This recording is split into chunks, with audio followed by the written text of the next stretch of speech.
Wawrinka withstood a fight back from the world number 1, who was struggling with a back problem, to come through 6-3, 6-2, 3-6, 6-3. The 28-year-old becomes only the second Swiss man to win a Grand Slam singles title after 17-time champion Roger Federer. And he is the first man outside the Big Four of Nadal, Federer, Novak Djokovic and Andy Murray to win a Grand Slam since Juan Martín del Potro at the 2009 US Open. Fortunes fluctuated wildly over the course of 2 hours and 21 minutes as Wawrinka opened in scintillating form before a tearful Nadal appeared close to quitting at 2 sets down, only to stage a remarkable recovery in the third. The Spaniard, 27, showed great spirit to hit back once again from a breakdown in the fourth, but the forehand winner gave Wawrinka the decisive break at 5-3 and he served out the biggest win of his life with a love game. "I still think that I'm dreaming," said Wawrinka. "It's a strange feeling.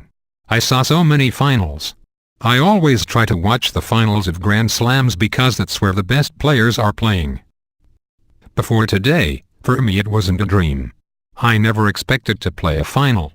I never expected to win a Grand Slam. And right now I just did it."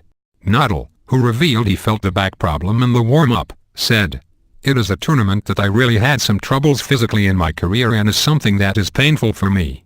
But that's part of life. That's part of sport. It's not the end of the world. It's just another tough moment. The last thing that I wanted to do was retire. No, I hate to do that, especially in a final." It's not the moment to talk about that. It's the moment to congratulate Stan. He's playing unbelievable. He really deserved to win that title. Wawrinka had never won a set, let alone a match, in 12 previous attempts against Nadal, and was making his Grand Slam final debut against a man in his 90th. But Nadal's travails in the second half of the match should not overshadow what was a magnificent performance from Wawrinka for much of the contest.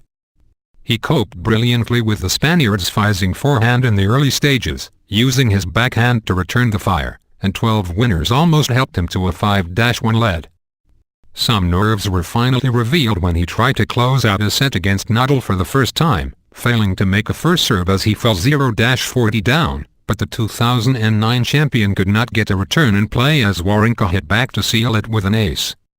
3 sweeping forehands helped the Swiss break at the start of the second on a run of 12 straight points, and it was when serving at 2-0 down that Nadal first appeared to feel the problem with his back.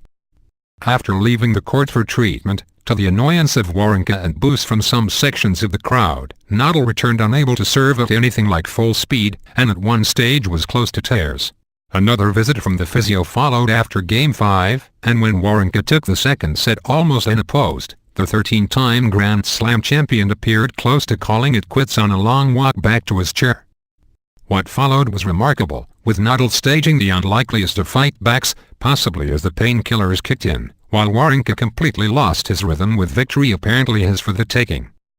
The Swiss made 19 unforced errors and, despite still not moving freely, Nadal managed to increase his service speed just enough to keep the misfiring Wawrinka at bay and clinch the third set.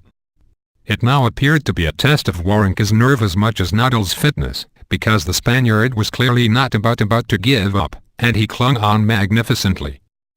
2 break points were saved at the start of the fourth, and a break recovered at 4-2 down, but Wawrinka made the decisive move with a brilliant forehand into the corner to break for 5-3 and raced through the final game.